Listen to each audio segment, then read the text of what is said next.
Hollie Cook, many thanks for joining us on Intruders TV Music. Now, I thought it would be best to start out talking about, how you got involved with music in the first place.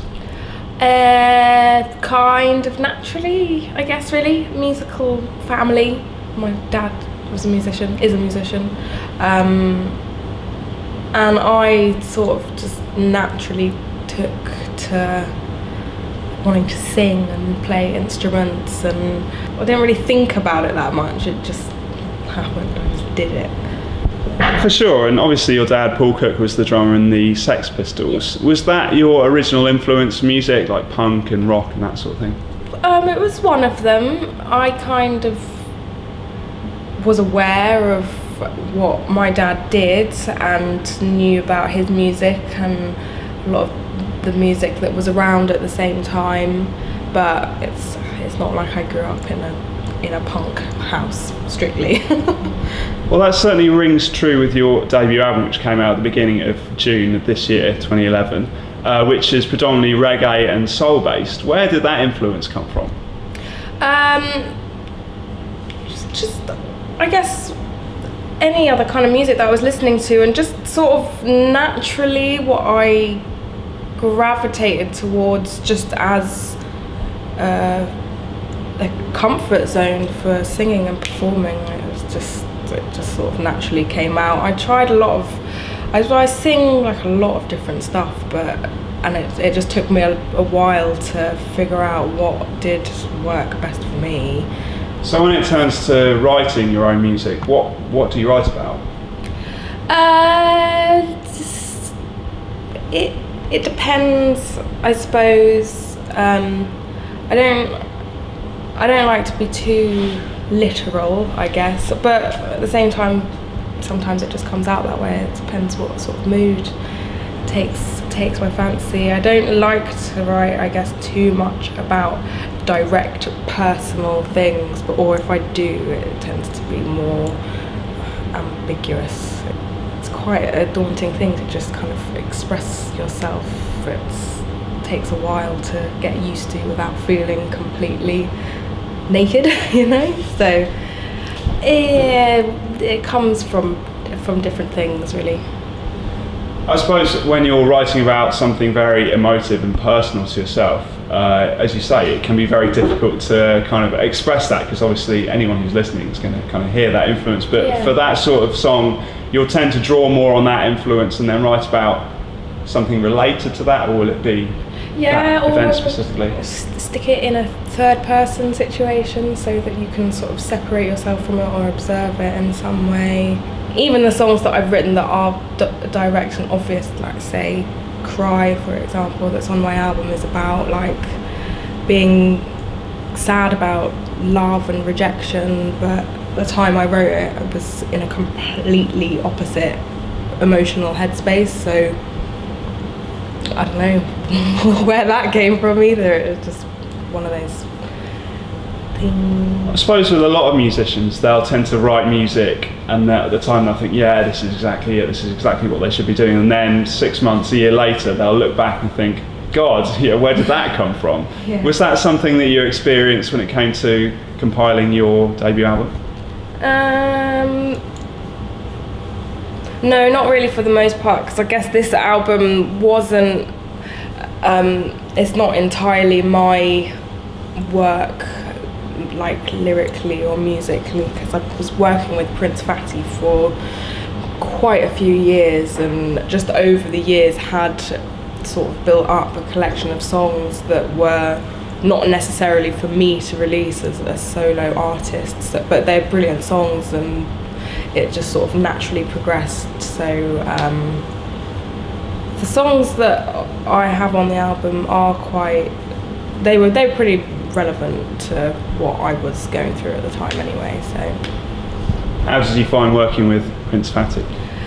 Really nice. It's really fun, and it's just sort of natural and mellow. There's nothing really forced about the situation. It's just nice vibes all around and From what you've said, it's almost like you'll do some work with him and then he'll do some work with you, and it's kind of more of a collaboration project than just this is how we work together. Yeah, exactly, completely. It's sort of different every time, and I guess I was such a fan of that's how I ended up working with him, was just like literally being a fan of what he was doing and sort of pursuing him, because I was looking for people to work with. I just wanted to be a part of what he did and does. I think he's really brilliant, but it's nice to see who comes along the way and get to meet nice people and discover new music. So maybe whoever I meet might be the direction. I don't have a big idea just yet of what the hell it is I'm gonna do next, so we'll see. I'm so looking forward to see what you do next. Yeah, me too. You grew up in West London. What influence has that had on your musical development? The reason I ask, just to give it a little context, is there's almost a West London folk scene emerging with people like Mumford & Sons, Laura Marling, who immediately spring to mind, and I just wondered for you if that element of community has had a lot of impact on your music, or whether it hasn't really affected you so much. It hasn't really affected it so much. I'm pretty much keep myself to myself, kind of, but not like that, but I haven't ever really been part of any kind of musical scene. As long as I'm comfortable, then that's the most important thing. If I had songs that other people thought were great, but I was a bit like, yeah, but it's not about making excuses for anything that you think could be better or different or whatever. Is there anything that you find that is particularly driving your music?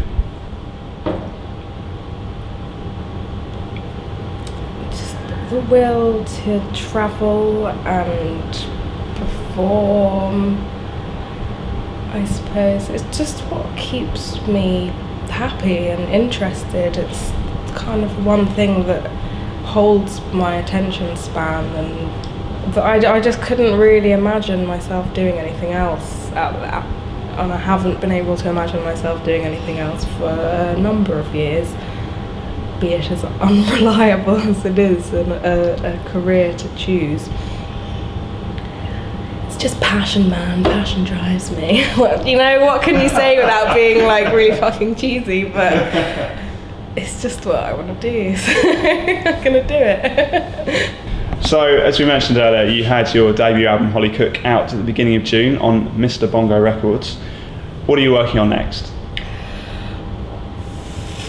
More Hollie Cook, I guess. I don't know, Yes. like I'm still like kind of getting my head around the fact that I actually have an album of my own. So I'm just enjoying that, really. I'd like to make another album, hopefully. I'd like to record some more music, maybe play some gigs. It would be nice, yeah, it would be. I'd love to play more gigs. I miss live stuff. I mean, I sing in another band, so we play live a fair bit, which kind of helps, satisfy that need. But I would like to start playing. It's still something I'm getting used to, doing the whole solo performance thing, so more gigs, another album. And how does your live show work? Is it just you with a guitar or a keyboard, or do you have a full backing band? No, I'm working on a full backing band at the moment. I should be ready in the next month or so. And at the time being, I've only done a couple of shows, and I've done them with Prince Fatty, like a sound system style. So that's fun for me. It's hard. It's the best way to do it for us right now because of what we did with the record. I mean, really, we'd need like a really quite large band to recreate the recorded version of things. So to have it all. How large are we talking? Large. Are we like a full orchestra? Or? Orchestras, no, but big enough. So it's efficient for the time being. But I love performing with a live band. So we'll get there. Well, Hollie, I can't wait to hear the live show and hear more material from you. Thanks for joining us. Thank Cheers. you.